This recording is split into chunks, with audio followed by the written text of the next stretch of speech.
I mean, like, personally, when I think about entrepreneurship, I don't see starting a startup as that big of a risk compared to the risks that you take if you develop your daily routines and your career into something that doesn't fulfill you.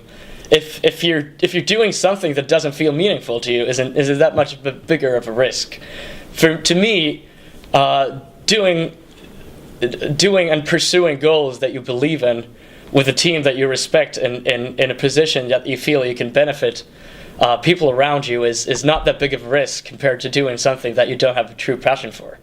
Success is temporary in the sense, the way that we define it. Everybody has their own definition, but I think the way that me and my colleagues think about success is that it's the process of growing, it's the process of getting better or having a better customer experience or learning a new skill or hiring that next person or developing that manager.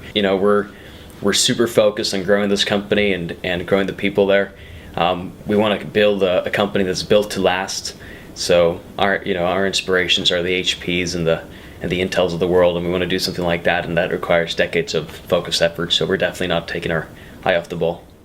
I think behind every successful company and every startup that has ever existed is a person or a team that has taken a risk. And people who don't have any startup experience might not think about the fact that there always has to be someone to take the risk, to take the first step, just to boldly dive all in.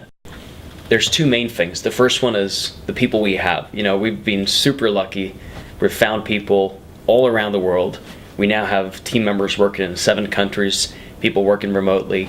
And the reason for that is that, we've had an exceptionally high bar for hiring, and we've gone out and we've found the best talent we could and tried to cultivate the type of working environment that they love coming to work for every day. And the second thing is the obsessive focus on the customer experience. Our team members talk to customers every week, no matter what function you're in. I talk to customers every day. We do a lot of testing. We talk to focus groups, and we do a lot of work around improving the user experience. So those two things, I think, have contributed to our success. Judging from the risk perspective, it's actually a lot less risky to take the bigger scope at first, because then you actually get the realistic and honest feedback since day one, and you're not deluded into building something for 5 to 6 to 10 years that will eventually fail or be conquered by the bigger market. So I think one of the big ideas for any startup entrepreneur is to play in the big leagues from the very beginning if you want to be really honest and really realistic to yourself. And it's also much better of an adventure.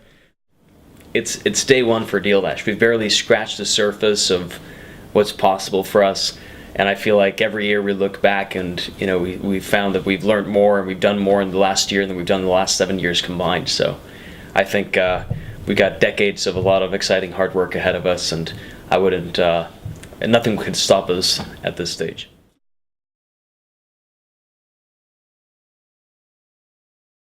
It's an honor to be invited on the panel. I just wish my team members were able to be represented on the success panel, because they're really the ones who deserve it.